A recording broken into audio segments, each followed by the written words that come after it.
Amigos de Cuatro Vientos, bienvenidos, bienvenidas sean, queridísimas audiencias, a nuestra programación 4B TV, transmitiendo en vivo desde la ciudad de Ensenada, Baja California, México, el programa Voz de Pueblo.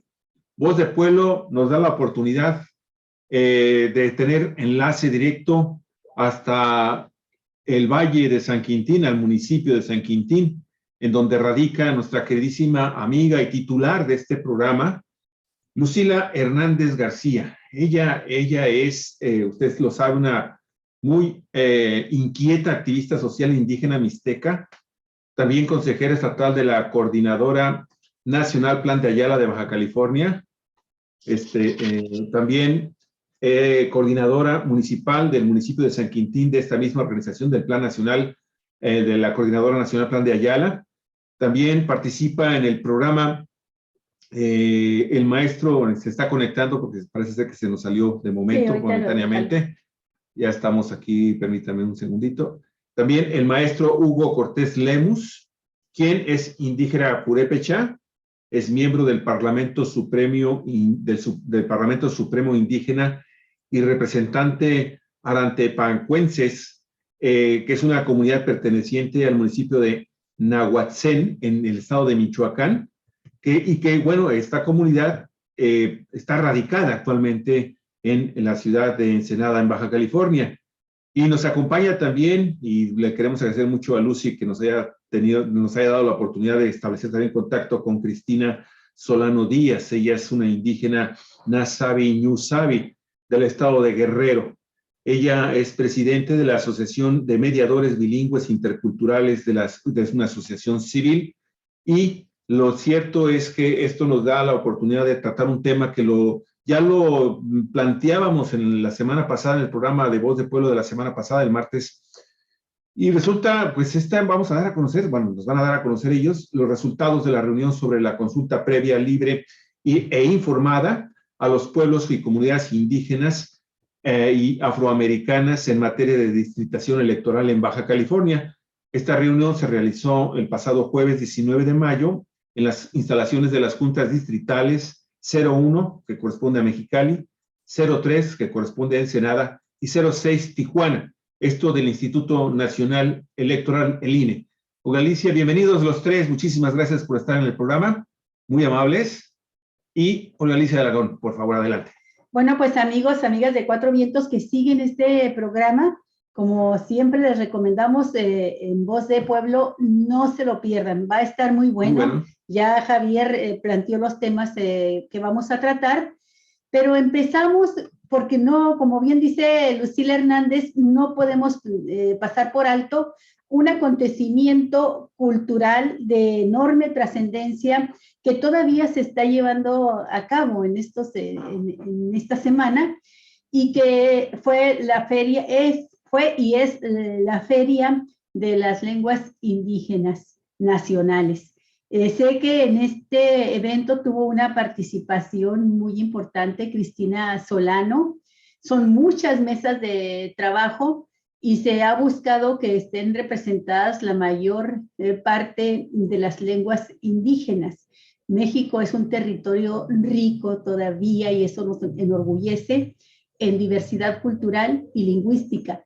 Y ni más ni menos que Tijuana acaba de ser declarada por la ONU como la ciudad multilingüística, y eso nos da también como Baja California un lugar preponderante, sin desconocer que en el propio Valle de San Quintín existe esta gran diversidad lingüística.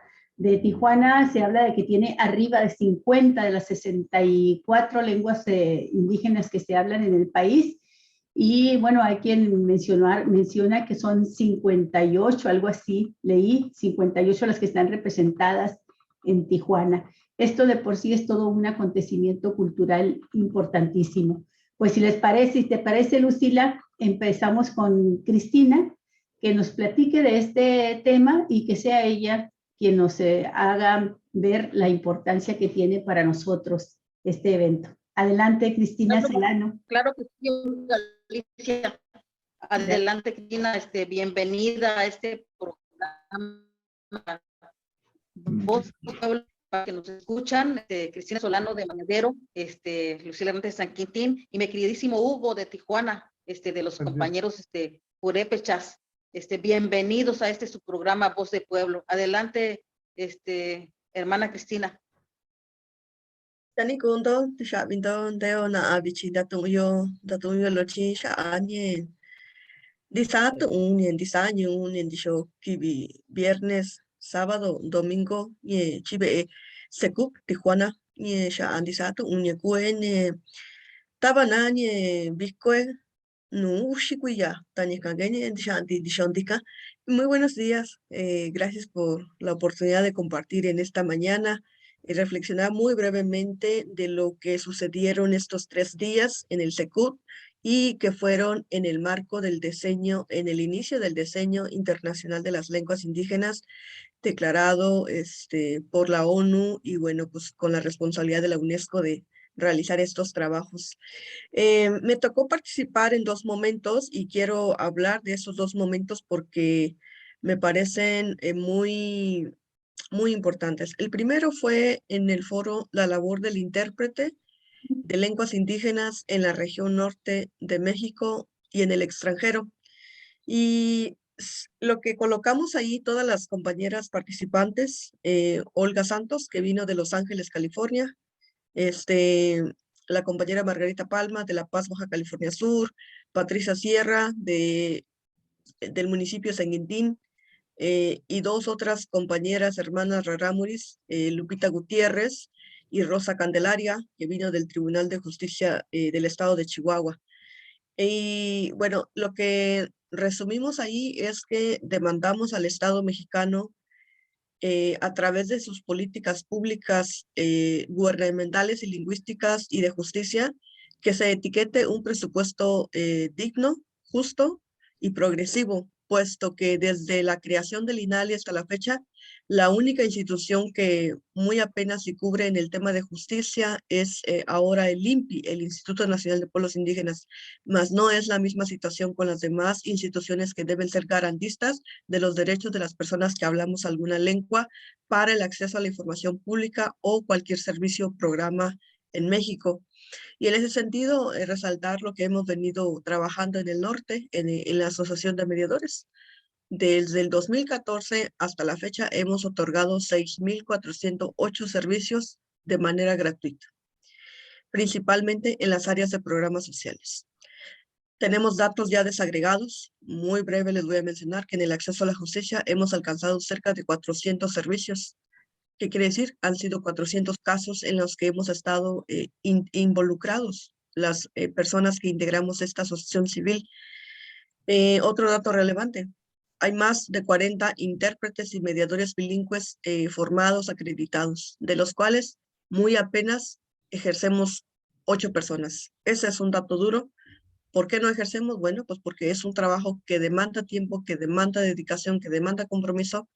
Y bueno, pues las instituciones públicas no han querido tener una voluntad institucional para generar un presupuesto dentro de sus programas, principalmente las áreas de justicia, el tema de salud, en educación, pues también hay un fuerte desafío. Y cerramos diciendo pues que tanto el INPI, el INALI y las demás instituciones, porque eso fue lo que sucedió incluso en el tema del INE recientemente y ahorita lo voy a abordar, pero deben de contratar y requerir a las y los intérpretes que ya están formados. Es una ofensa que se siga invitando a compañeros que son intérpretes prácticos o que incluso nunca los habíamos visto ejercer como intérpretes y de repente pues se presentan como intérpretes. Eso es una grave ofensa a quienes hemos hecho el esfuerzo de formarnos. Y finalmente cerramos con el tema de un diálogo donde abordamos la coordinación binacional de los intérpretes tanto de la frontera norte y en el extranjero, principalmente en los diferentes estados de la Unión Americana.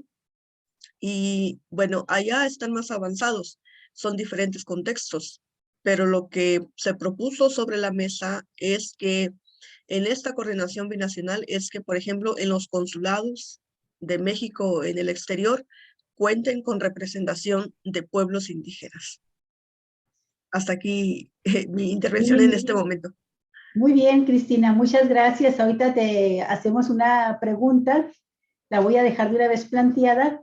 Si la Universidad Intercultural de San Quintín podrá coadyuvar o lo está haciendo ya para cambiar esta situación de abandono de los intérpretes. Sabemos que ahí se está formando también a estudiantes en esa profesión como intérpretes de sus lenguas, traductores.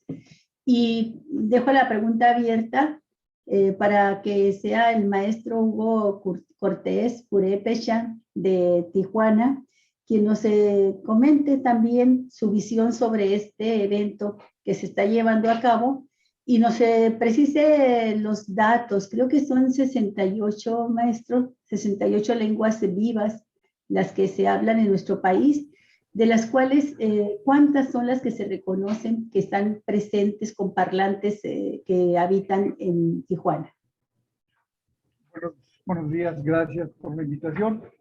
Se dice que en Tijuana están presentes 54 lenguas originarias. De las 68, que también se dice que hay en el país, aunque en este número hay algunas opiniones diferentes. Maestro, lo voy a interrumpir tantito. Le pediría, si fuera tan amable, de acercarse un poco más a su computadora Sí. para poder, o ajustar bien su micrófono porque no está muy bajo su sonido, por favor, si fuera tan amable. ¿Me escuchan mejor? Ahí está un poco mejor, sí, efectivamente. Ok. Decía, buenos días, gracias por la invitación. Se dice que en Tijuana se hablan o hay presentes de las 68, 54 lenguas de pueblos originarios. Varía un poco, depende de quién emita la información. Hay una pequeña diferencia, 4 o 5 lenguas, ¿no? Es por eso que Tijuana pues, es considerada una ciudad, por muchas razones más, multilingüe, multicultural, etcétera. En este evento que se llevó a cabo el fin de semana pasado en el Secut, yo estuve presente en algunas mesas de trabajo y participé en alguna de ellas. El común denominador de estas mesas es la desaparición y la posible desaparición de nuestras lenguas originarias. Es evidente y claro, la mayoría se manifestó en ese sentido que nuestras lenguas están desapareciendo. Y en cuanto a la lengua purépecha, que lo correcto es poré, también está desapareciendo por muchas razones. Y entre ellas por la influencia del idioma dominante, ¿no? El español, el castellano, aquí en nuestro país, y por el poco interés de las generaciones actuales por hablar el idioma. Eso también es muy complejo, también determinar las razones de ello. Muchos porque pues, están más interesados en cruzar la frontera, en hablar inglés, les interesa más hablar en inglés, por discriminación. Hay muchas causas. Y en la mesa en la que yo participé, participaron también la maestra Ana Bella Soria, que da clases en Rosarito, en la escuela primaria de Rosarito, Telio Mixteco, un maestro mixteco también que trabaja en la escuela de Valle Verde. Y ese fue más o menos el entorno que nosotros tratamos, la desaparición de nuestras lenguas. Hay poco interés, yo le llamaría interés, poco interés, porque pues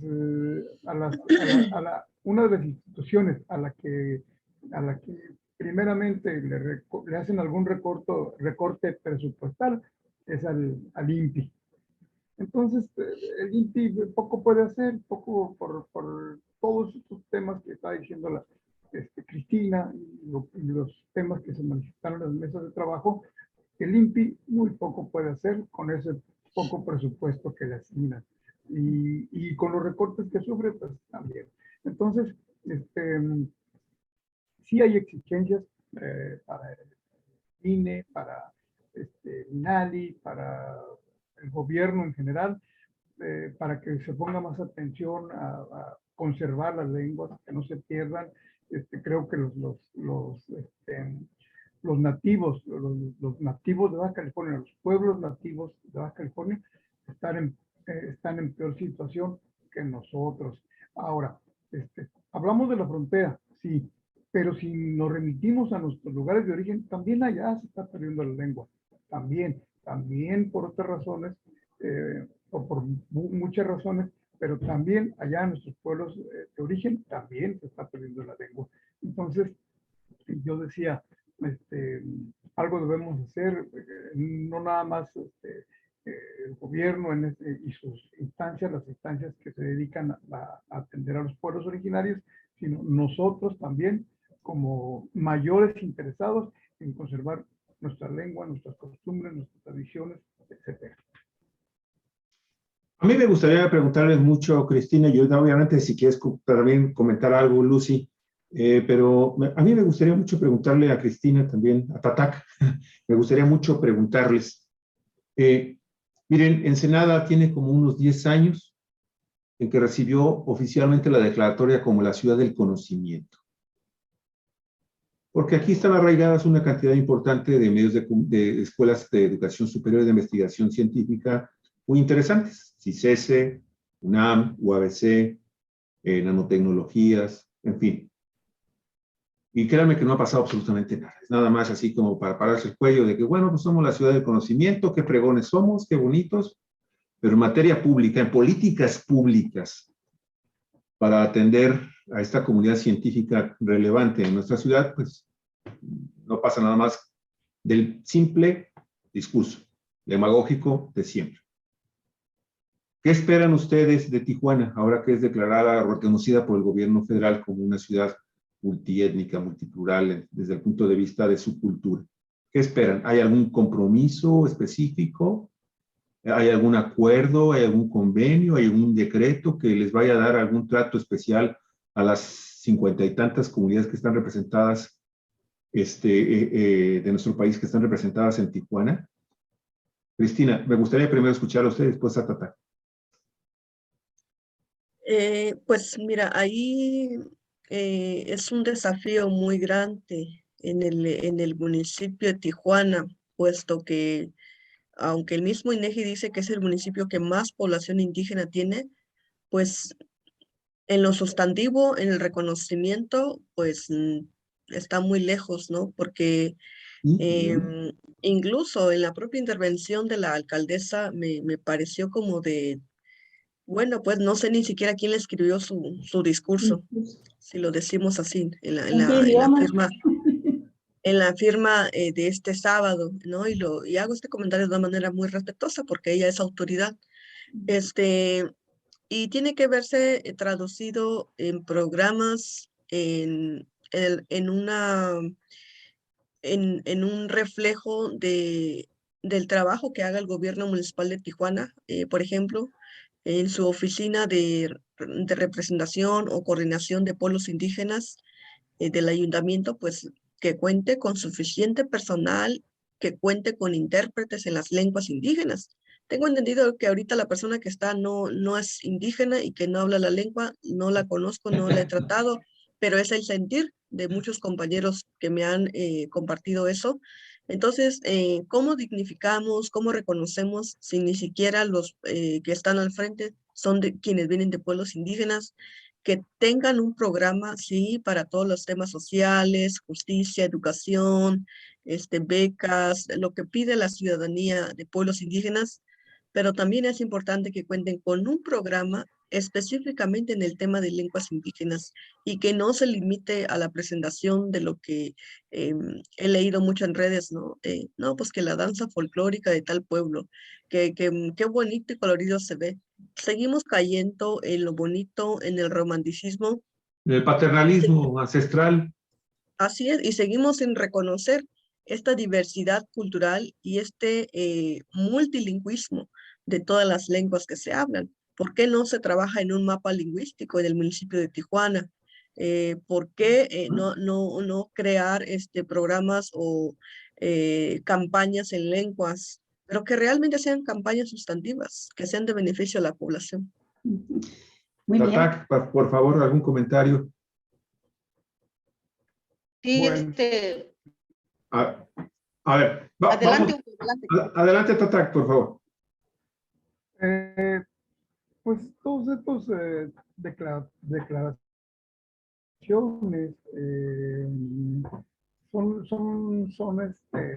creo que pasan de ser meras buenas intenciones o declaraciones para quedar bien en el momento, en un determinado momento, porque ya en la realidad todo esto queda en el papel. Y no es nada más hoy, desde siempre. Así ha sido, declaraciones bonitas, intenciones buenas, pero ya todo eso no se traduce a la práctica, no se lleva a cabo, no hay nada concreto, todo queda allí en el papel, en las buenas intenciones y en el acto protocolario, ¿no? Entonces, poco esperamos, realmente nuestras expectativas son pobres, esperamos muy pocos resultados de estas declaraciones, de estos tratados, y estamos luchando, estamos tratando todos nosotros, los pueblos originarios, porque todo esto pase a ser una mera buena intención, que sea realmente algo que se lleve a cabo. Para empezar, sí, como decía Cristina, y en algún momento lo hemos comentado con Lucila, queremos que pongan al frente de esas instituciones gente originaria, gente que conozca realmente el tema, que conozca a nuestra gente, que nuestra manera de pensar, nuestra cosmogonía, nuestro sentir, etcétera, que no somos nada más un grupo de danza, que no somos nada más un hablante de una lengua diferente, no, somos algo más, traemos una serie de conceptos, de ideas, de trabajo, etcétera. Entonces, eso es lo que nosotros queremos que se nos reconozca, que se nos atienda y que vaya encaminado todo esto en ese sentido. Muy bien, maestro. Lucila, tú en varias ocasiones nos has dicho el proceso tan doloroso que lo viviste y lo viven como tú, miles, millones quizá de indígenas que han perdido o van perdiendo su lengua materna. Y siempre has puesto el contexto de la discriminación social, económica, que es la principal razón por las cuales sus padres les dijeron, no hable mixteco, no hable mi hija su idioma, sino aprenda mejor el español para que se abra más posibilidades en la vida, ¿no? Esto más o menos con palabras así o palabras más sabias, pero nos lo has dicho de manera reiterada. Me gustaría que tú nos comentaras algo al respecto, Lucila, y que nos dijeras también de la pregunta que hice, ¿qué posibilidades hay que la Universidad Intercultural de San Quintín pueda coadyuvar a que se fortalezcan, se preserven, se salven, se conserven, como quieran decirlo, las lenguas indígenas? Y si tienen algunas propuestas de cómo hacerlo. Se necesita de un plan masivo, muy amplio. La institución universitaria es importante, pero creo que es fundamental ir a hacer el trabajo de campo y ayudar a organizar a los parlantes de la lengua, principalmente a las personas mayores, para que se den a la tarea de incorporarlos, a ellas, a ellos, a los abuelos, incorporarlos a que enseñen a sus niños, a sus nietos el idioma. No sé, algunas ideas que ya hayan platicado entre ustedes, que tengas tú también, Lucila, de cómo ayudar desde los pueblos mismos a preservar el idioma con apoyo institucional. Sí, Olga, pues mira, la Universidad Intercultural de Baja California, que con sede en San Quintín, ha tenido un acercamiento con el INALI hace como unas 3, 4 semanas por ahí. Se está buscando retomar esta parte que ha dejado en el aire el INPI, ¿no?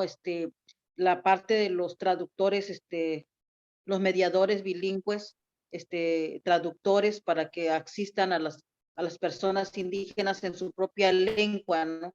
Entonces, yo creo que va a ser un gran trabajo que va a hacer la universidad, porque además tiene una visión social y tiene un acercamiento social con la ciudadanía. Ya empezó a trabajar toda la parte del rescate de nuestra cultura, de nuestras tradiciones, de nuestras ceremonias, de nuestro alimento tradicional, nuestras comidas típicas. Yo creo que va a ser muy interesante el trabajo que va a hacer y muy importante el trabajo que va a hacer la Universidad Intercultural. Creo que va a venir a trabajar esta parte de consolidar el trabajo que se necesita para el rescate de las lenguas, para el rescate de las artesanías. Yo creo que es muy importante el trabajo que va a empezar a hacer, está empezando a hacer ya la Universidad Intercultural en San Quintín, y creo que esto nos va a acercar más como comunidades indígenas, como pueblos indígenas que estamos aquí asentados en Baja California.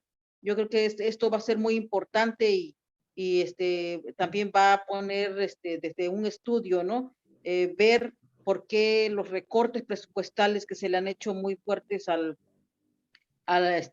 INPI, a las áreas que son para atención indígena. Las áreas de atención indígena, pues no, en el estado no tenemos gentes indígenas en esas, no tenemos una secretaría que atienda con presupuesto propio, ¿no?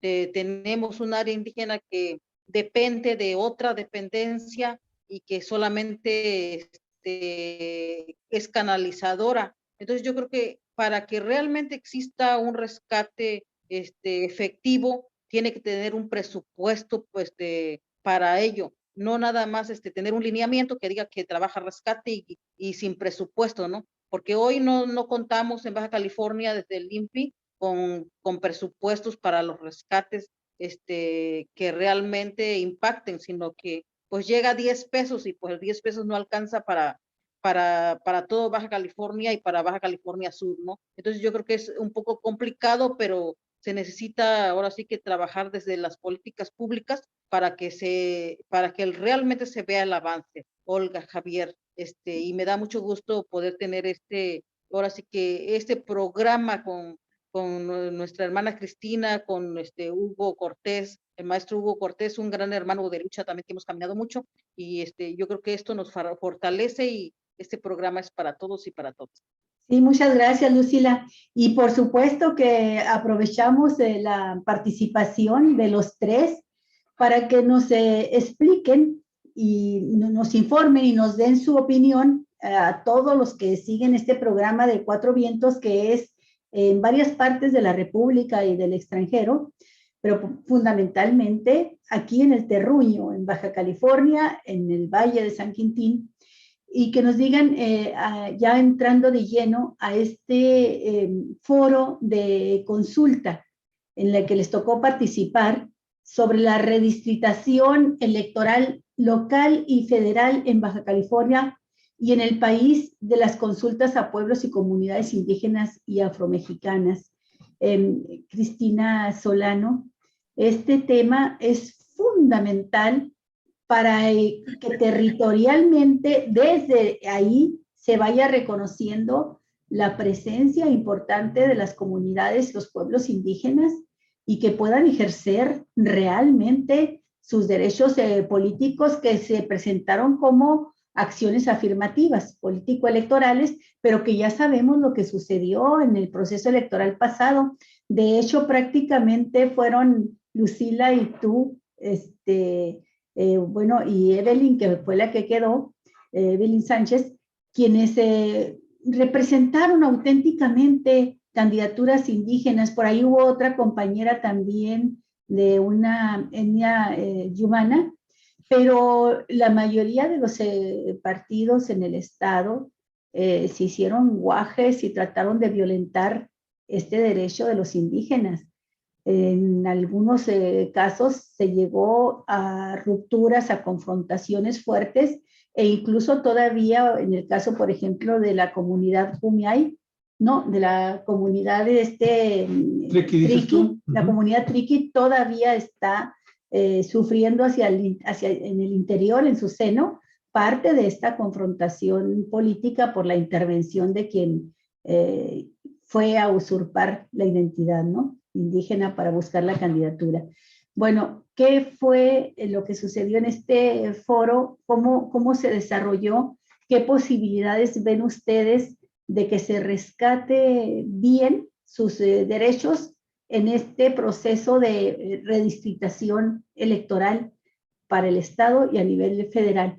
Y luego tenemos encima, Cristina, también la propuesta del presidente López Obrador, propuesta en materia electoral, de que plantea incluso la desaparición de los distritos, pero podemos hacer quizá un poco a un lado el planteamiento, porque mientras vemos si entra o no la reforma, si los demás partidos van a participar o no, creo que de todos modos hay que seguir trabajando en el proceso de redistritación. Cristina, empezamos contigo y seguimos con el maestro Hugo Cortés. Ya luego Lucila también nos dará su opinión. Adelante. Sí, sí, claro. Bueno, este foro, pues lo tienen que hacer ahora sí que ya no les queda de otra. El INE, pues el Estado mexicano mismo ha tenido pues, recomendaciones internacionales en materia de derechos humanos y derechos colectivos de pueblos indígenas. Y bueno, como derecho colectivo, como pueblos indígenas, pueblos, comunidades indígenas y afro, tenemos este derecho colectivo a la consulta para cualquier modificación de política o programa o acción que haga el gobierno. Y en ese sentido, el INE pues empezó a organizar estos foros, que así le llaman ellos, foros de consulta libre, previa e informada. Pero lo cierto es que ha sido una invitación muy cerrada, muy limitada, muy desorganizada también. Veíamos anoche comentando con una compañera que vemos en los otros foros en el país que se hacen en hoteles, en otros salones grandes, vemos que hay alimentos, vemos que hay pues una atención un poco más, digamos, próspera. Y en el caso de Baja California, pues lo que hemos visto ha sido todo lo contrario, ¿no? Así como la última oficinita más fea que han encontrado o la sala más pequeña donde se pueda hacer la actividad, es lo que han puesto. No hay ni siquiera un trato digno en el sentido, pues, de estas condiciones en donde se realiza. Ni siquiera han garantizado, pues, la participación de todos los pueblos y comunidades. Según ellos, dicen que han convocado a las autoridades y personas representativas de pueblos indígenas, pero no debería de ser así. Y en ese sentido, en el caso de Ensenada, en la primera sesión, el mensaje fue entendido más como de que es una redistritación federal. Esa parte no había quedado claro en la primera sesión que se tuvo, la informativa. En el segundo ejercicio, que fue el pasado lunes, se abordó ya el análisis del mapa electoral actual, local y federal. Y después se abordó el mapa local y federal como se propone a modificarse.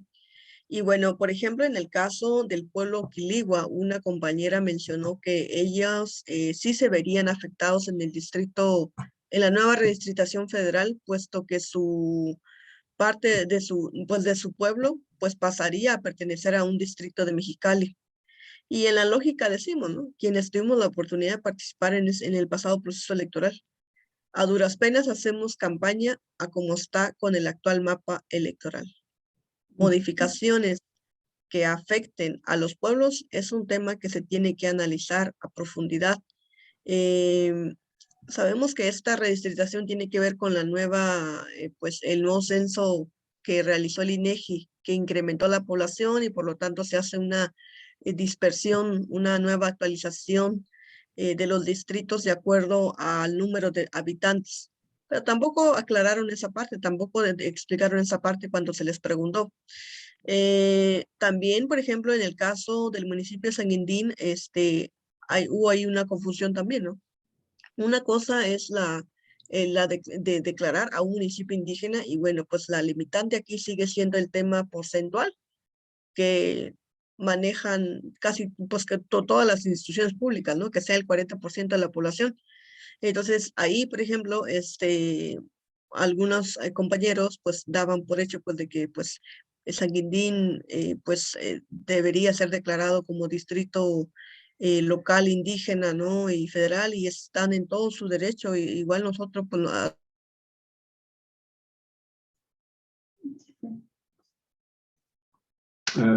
¿Algún problema tuvimos aquí con la transmisión?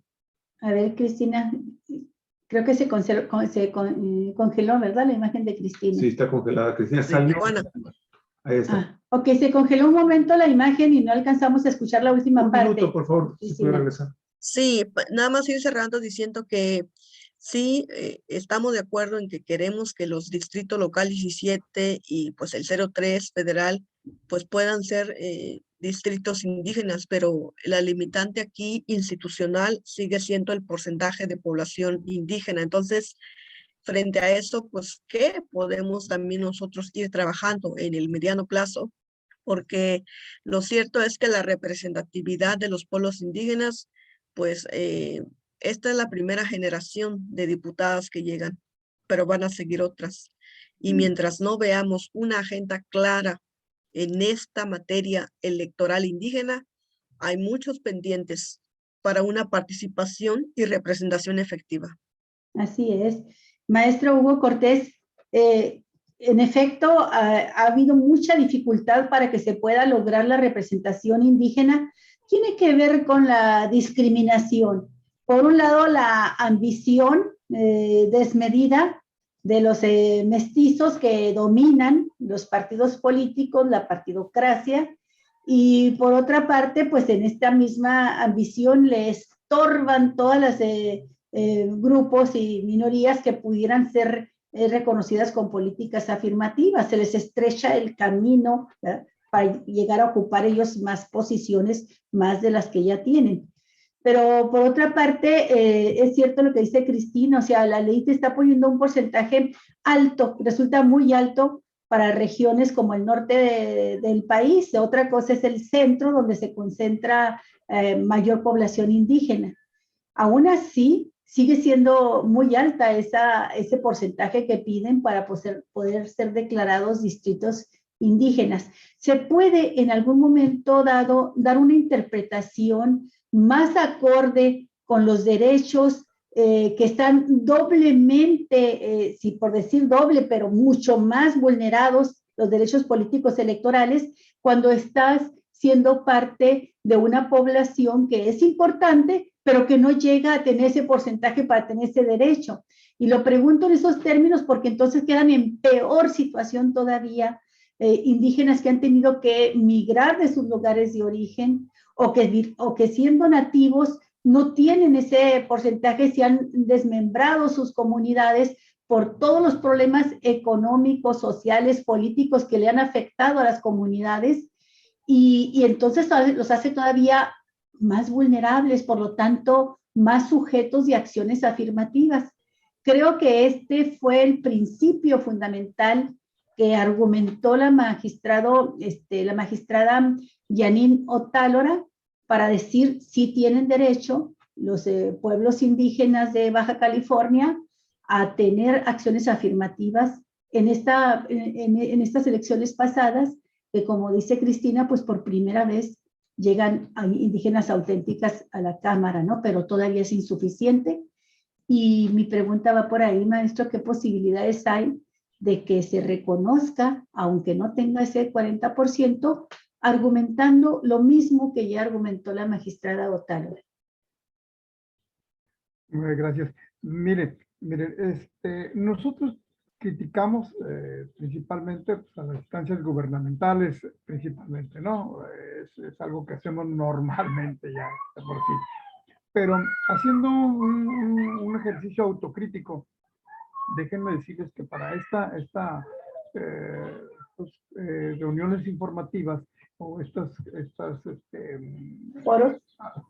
foros a los que se nos invitó, al primer foro que se fue informativo, hubo poco interés por parte de las personas a las que se les invitó a participar. Hubo más participación de observadores y observadoras que de los propios, las propias personas o líderes o invitados a participar directamente. Para esta segunda sesión, para el segundo foro, fue menos todavía el interés, porque ya no asistieron observadoras, y los asistentes ni siquiera éramos la mitad de los invitados. Hubo poco interés. Hay poco interés, no sé si esas ausencias se debieron precisamente al poco interés o por compromisos de trabajo, por compromisos o por algún problema de salud, lo ignoro. Pero es triste ver eso. Es la poca participación de parte de nuestros indígenas. Lo que vimos ahí finalmente es, desgraciadamente, estas son las reglas actuales. Ese porcentaje que se nos pide para ser considerados, declarados como distritos indígenas, el porcentaje es muy alto. Si viendo, por ejemplo, que San Quintín, el distrito al que corresponde San Quintín, no alcanza ese porcentaje, imagínense un distrito de Tijuana en donde la población está dispersa. Hay distritos que sí tienen una población importante de residentes originarios, pero no, repito, si San Quintín no alcanza ese porcentaje mínimo, los distritos de Tijuana menos. Bien, había una propuesta, por ahí se hizo una propuesta de que para Tijuana se hiciera, no sé, una concesión, se analizara el tema y que se escogieran 2 distritos de los que tienen una población más importante de pueblos originarios y que uno de ellos se le declarara indígena. O se declarara indígena o se permitiera presentar varias candidaturas indígenas.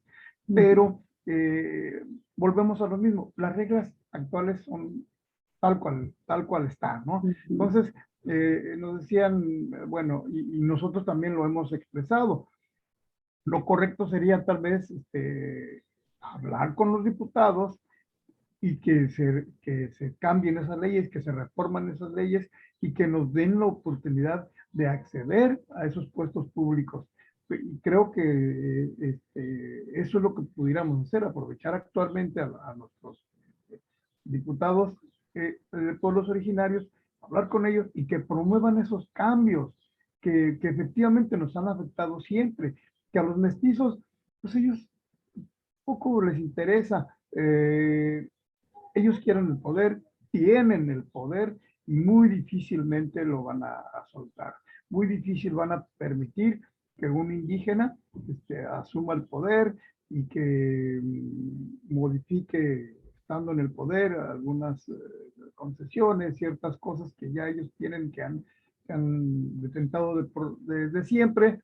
Entonces es difícil, pero creo que una parte del camino que sería ese, que los diputados de los pueblos originarios que actualmente están ocupando una curul, que se interesen en modificar las leyes, en hacer algo realmente que nos ayude a ocupar esos puestos, y que no sea como un favor, que no sea por una acción afirmativa, que esa acción afirmativa ya terminó, pues ahora buscar otras acciones afirmativas o buscar a ver qué concesión nos dan o qué favor nos hacen, etcétera. No. Que quede escrito, que quede plasmado en la Constitución local, y en la federal también. Muchas gracias, maestra Hugo Cortés.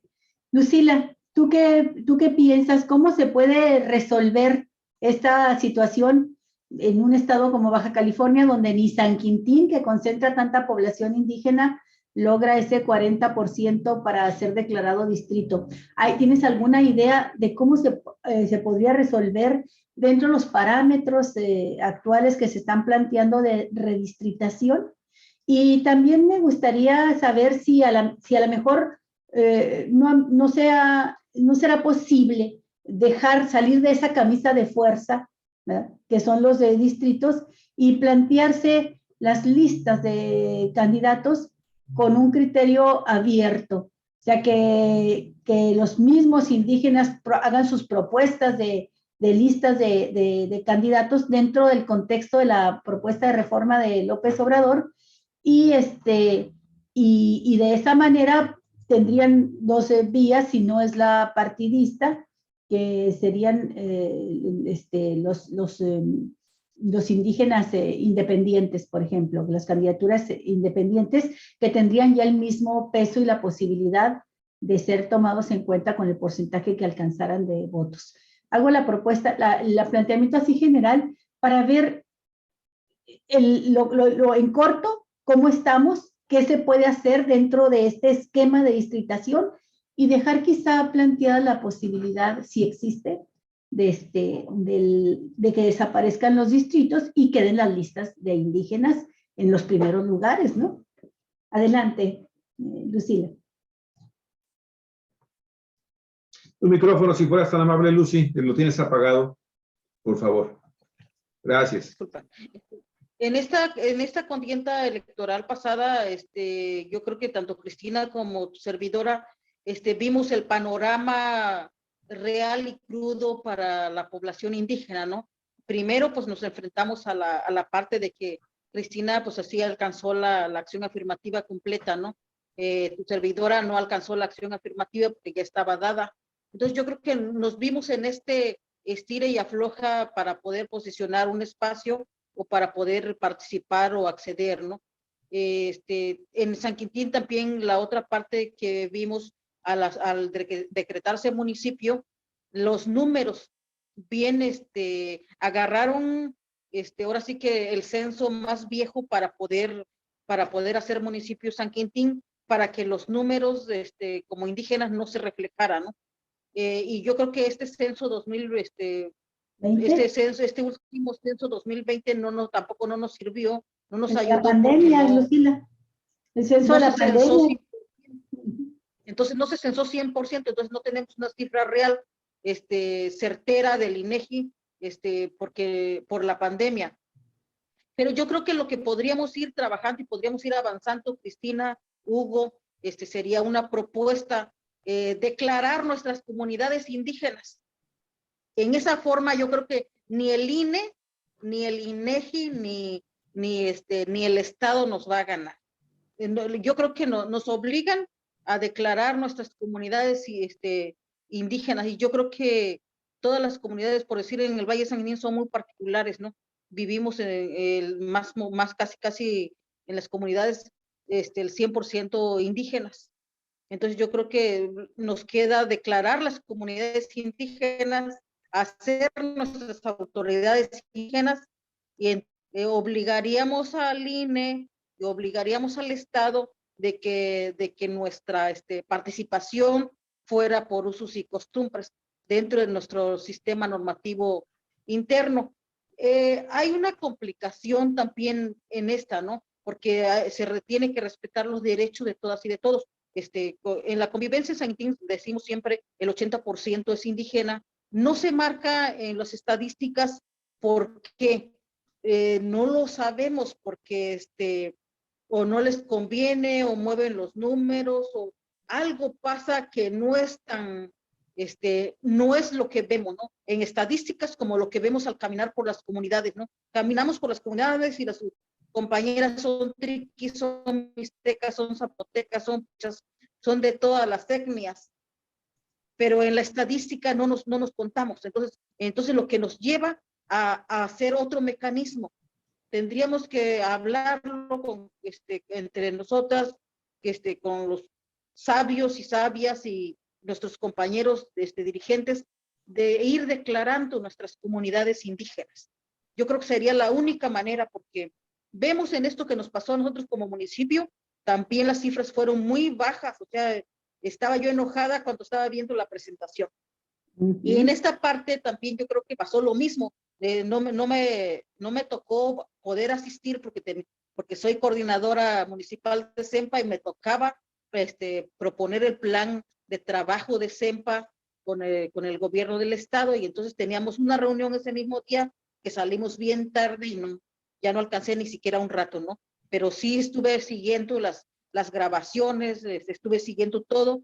Entonces se dio también hasta un pequeño contexto que lo hemos vivido, Cristina lo sabe y Hugo lo sabe, con los nativos, ¿no? De tú vienes a mis tierras y todo. Yo creo que ya habría que meternos en la historia. Yo creo que no era el tema, pero sí escuché hasta un tema. O sea, esto nos conlleva hasta de enfrentarnos en nosotros mismos, ¿no? Tanto nativos como asentados. Yo creo que esa parte es delicada. Yo creo que en esa parte el INE tendría que tener mucho Oye, Lucy, lo que pasa es que al final de cuentas los partidos políticos ni las autoridades electorales les van a dar ninguna oportunidad a ustedes si no están organizados. Y qué bueno que comentas esto de que hay también enfrentamientos que sabemos muchas veces los mismos mestizos, los políticos mestizos de los partidos políticos oficiales, son los encargados de fomentarlos y de dividirlos. Pero en el estado de Baja California, no sé, Tata, Cristina y Lucy, no sé si tengan en este momento una idea de cómo está la relación entre las comunidades indígenas que cohabitan en el estado de Baja California, conjuntamente con las comunidades yumanas, ¿no? Quiligua, Coapaipai, todos los que sabemos, Cochimis.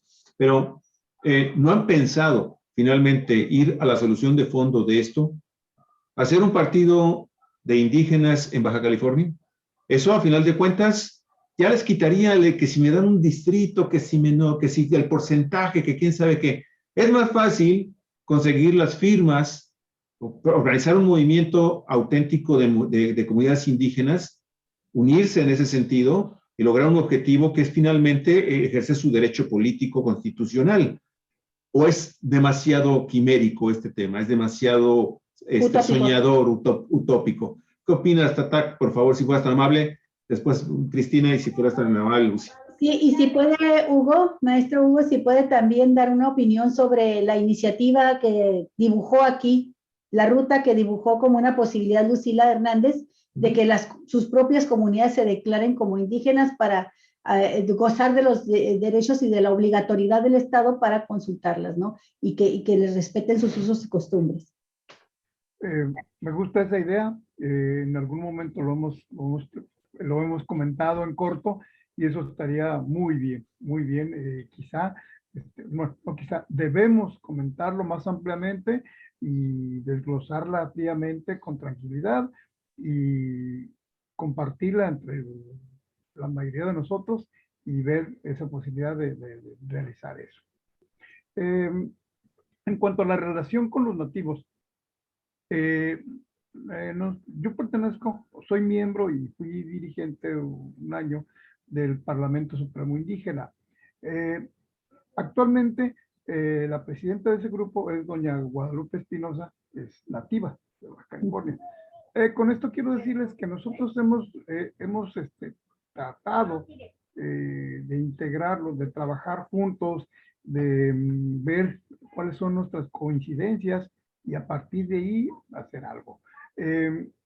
Es interesante, sería muy, muy, muy importante también que pudiéramos unirnos y caminar en un solo sentido, porque sí hay diferencias, sí las ha habido.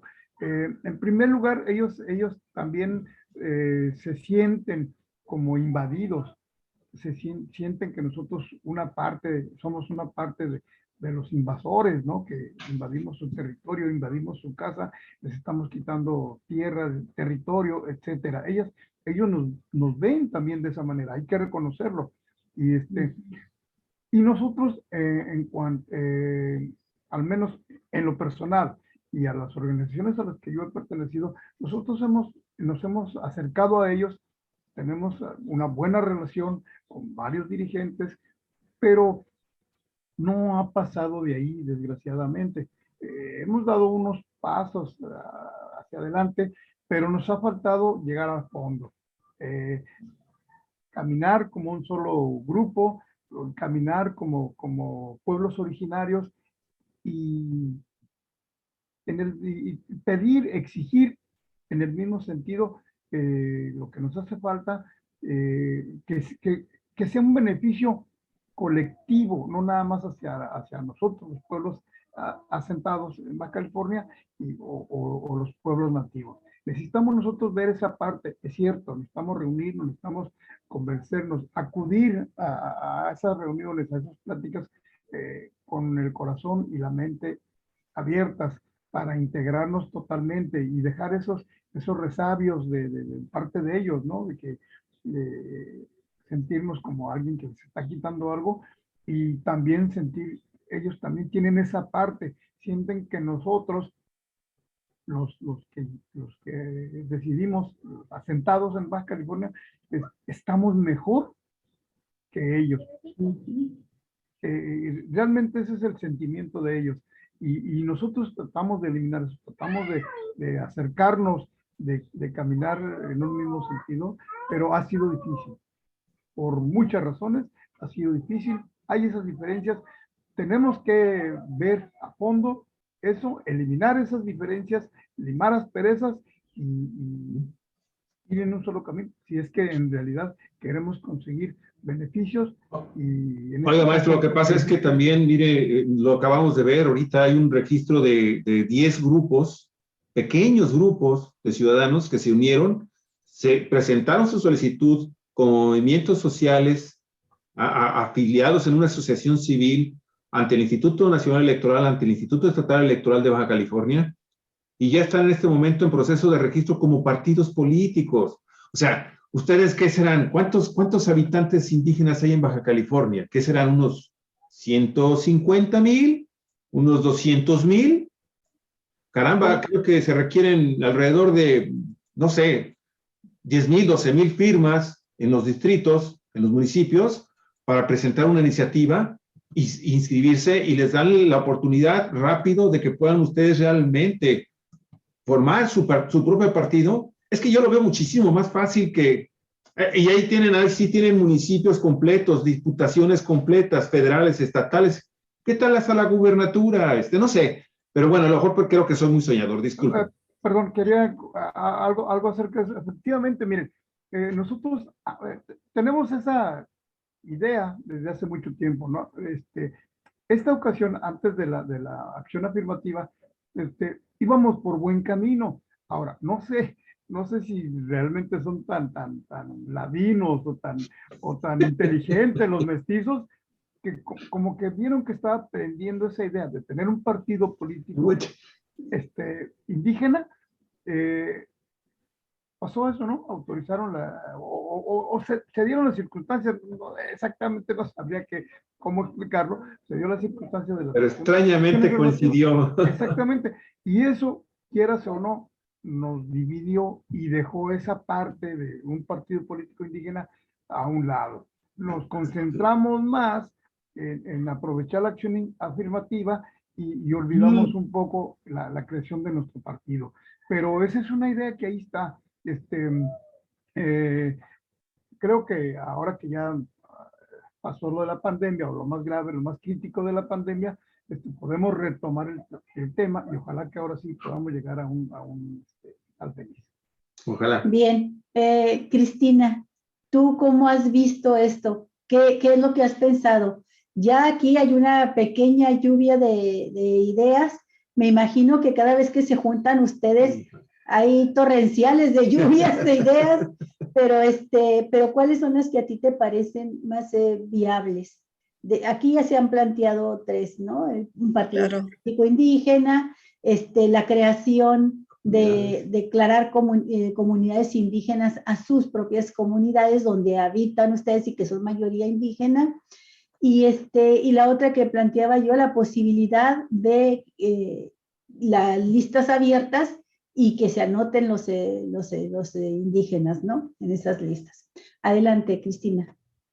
Sí, para definir si queremos convertirnos en un partido político o en un movimiento social que trascienda a partido político, pues va a ser un ejercicio que va a implicar un diálogo y un consenso, como lo hacemos en nuestros pueblos. De repente, y lo digo de una manera muy respetuosa, ¿no? Sabemos que afuera hay mucha gente aliada, ¿no? Que nos ve como de que nosotros tenemos todos los superpoderes para hacer todo lo que queremos, sí, pero tiene que ver mucho con un tema del consenso, cómo llegamos y cómo alcanzamos los acuerdos, vías asambleas comunitarias, por ejemplo, ¿no? En muchos pueblos, en nuestras formas de gobernanza, de nuestros propios sistemas normativos indígenas, de nuestro propio sistema de pluralismo jurídico, desde esta forma de cómo dialogar y cómo decidir lo que es el bien común para todo el pueblo o para todos los pueblos.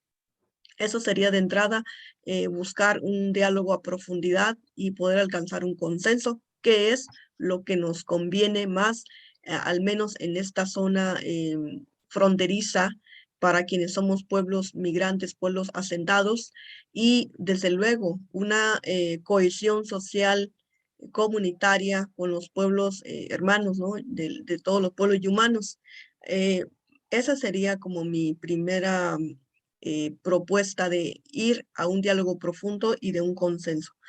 Lo segundo sería analizar que a partir de estas representaciones que tenemos actualmente, he visto, por ejemplo, aquí en el municipio de Ensenada, que ya empezaron pues, a autonombrarse, si lo decimos así, porque realmente yo no he visto asambleas realmente donde declaren a las autoridades que ya se nombran autoridades tradicionales. Eso es algo muy importante que tenemos que prestar atención en nuestros pueblos, o al menos en los pueblos en el estado de Guerrero, pues nuestras decisiones son vía asambleas comunitarias, y es así como se nombran, se eligen a nuestros representantes, y o en su caso, las familias que estén como residentes puedan llegar a un acuerdo, a un consenso, y de nombrar a las personas que ellos consideren que puedan representarlos. Si bien es cierto, el tema de la representatividad, no podemos caer en estas situaciones de las instituciones, ¿no? De decir, por ejemplo, nosotros los de Guerrero, no, pues solamente son 50 familias. No porque seamos 50 familias quiere decir que no tenemos derecho a representatividad. Claro que la tenemos, pero va a depender de que nosotros nos organizamos como las 50 familias que estamos, de poder llegar a un consenso y nombrar a quienes queremos que nos representen comunitaria y todas las demás, pues, ahora sí que donde requerimos esta representatividad en la vida comunitaria, pública, política y demás. En cuanto a la propuesta de Lucy de que empecemos a declarar nuestras comunidades, bueno, en las colonias donde estamos como comunidades o como pueblos indígenas, no es una idea descabellada, tenemos todos los elementos para hacerlo. Recordemos que en el 2016, ¿no? Donde participamos nosotros tres, precisamente, recuerden que hay un catálogo de localidades indígenas que no se ha actualizado. Considero que, pues, tan solo en estos 6 años hemos ya pues duplicado. Ha crecido mucho la población indígena en Baja California. Un reclamo que todos hicimos al menos aquí en la Junta Distrital de Ensenada, es que pues muchos no fuimos contados, no fuimos censados. Entonces, frente a esta situación, empezar a construir comunitariamente cómo queremos pues censarnos, cómo queremos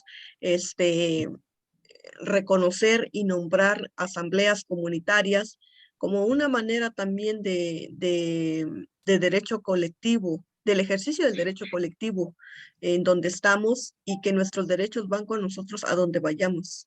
Creo que eso es algo que pero tenemos que hacer énfasis en cuanto al ejercicio de nuestro derecho colectivo, a la representación, a nuestro derecho colectivo de libre determinación. Eso creo que es lo que tenemos que empezar a, a llevar al ejercicio del derecho, porque lo conocemos, lo sabemos, pero necesitamos ahora llevarlo a la práctica y creo que podemos alcanzar muchas cosas si entramos en un diálogo a profundidad, serio, crítico, autocrítico, constructivo y sobre todo de tejer y hermanar reconocimiento y representatividad. Híjole, Cristina, qué rico ha estado de veras este programa en cuanto a propuestas, ideas, pero es un tema que todavía va a dar para más, no está todavía resuelto, hay que incidir en él. Yo les propongo una intervención última del maestro Hugo y el cierre de Lucila en el programa y pedirles, si están en disposición, de que más adelante, en el momento en que ustedes lo consideren más conveniente, volver a retomar el tema. ¿Sí?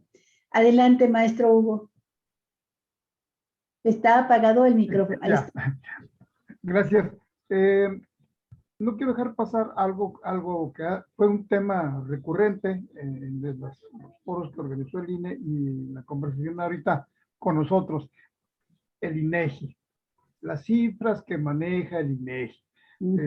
Es por todos sabido, lo acaba de mencionar también Cristina, que el censo del 2020 por la pandemia, por lo que ha sido, fue muy mal hecho. Si los anteriores estaban mal, este estuvo peor. Entonces, desgraciadamente, en este caso, el INE, para dar los datos de población indígena en Tijuana y en el estado y en el país, pues se basa en los datos que otorga el INEGI.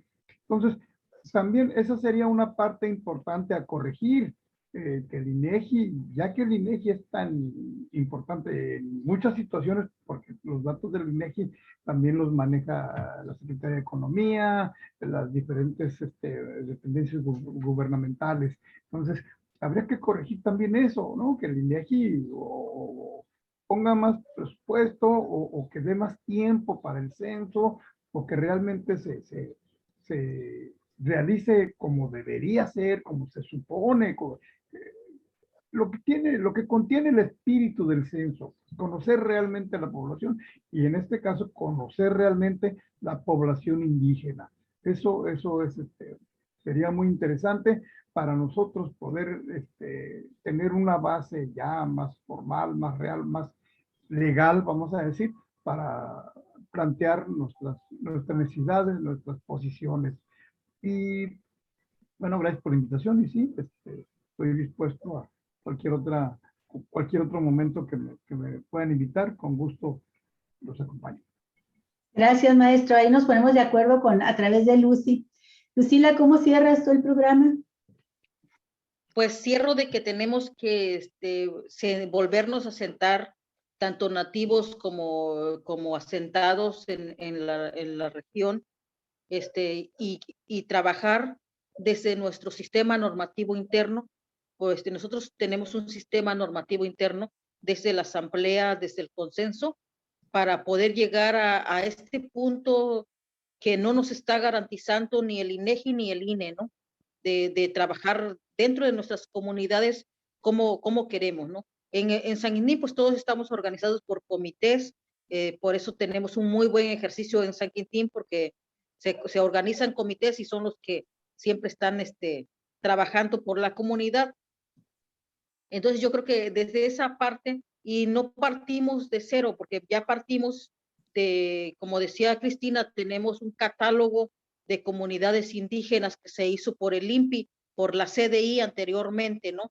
Y que está en el Congreso del Estado empolvándose, porque al Congreso del Estado no le conviene subirlo, ¿no?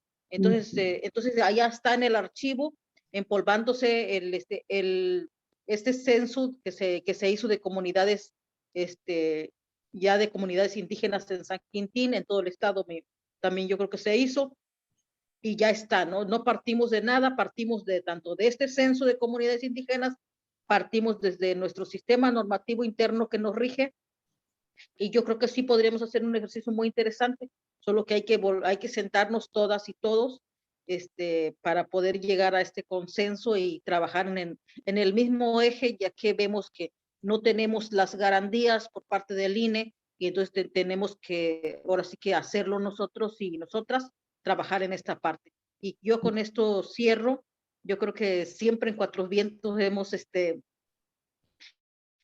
este análisis que ha sido muy importante, también lo hicimos y que fue cuestión de que nuestro programa terminó también en las acciones afirmativas, entonces en el respaldo de las acciones afirmativas. Entonces yo creo que es muy interesante nuestro programa porque es libre, porque hablamos de todo con mucho respeto, pero hablamos claro. Y le quiero agradecer a Cristina y a Hugo que nos hayan acompañado el día de hoy a este su programa Voz de Pueblo.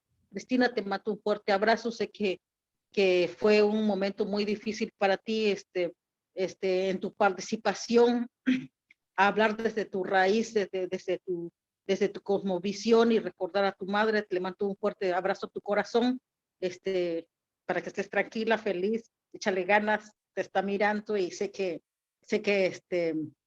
esa es la fuerza que traes.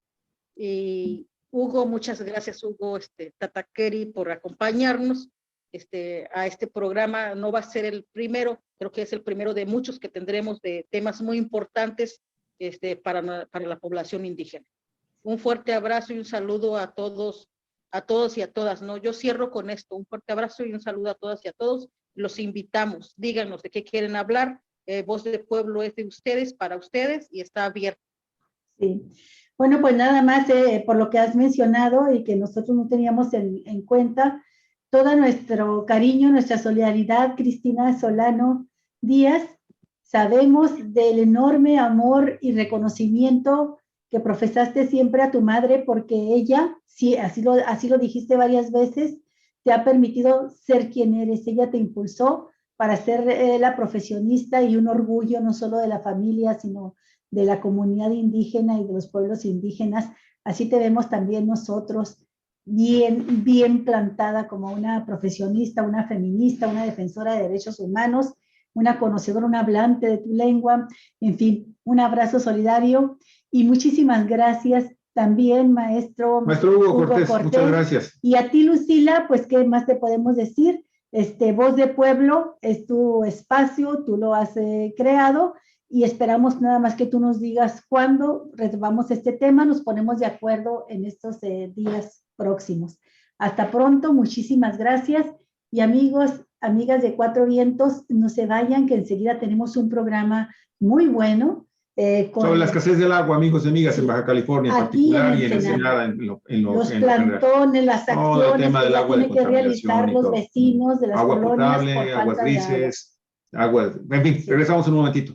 Hasta luego, muchas gracias. Hasta luego. Un abrazo. Gracias, Hugo. Gracias, Cristina. Un fuerte abrazo a los dos. Bye. Hasta pronto.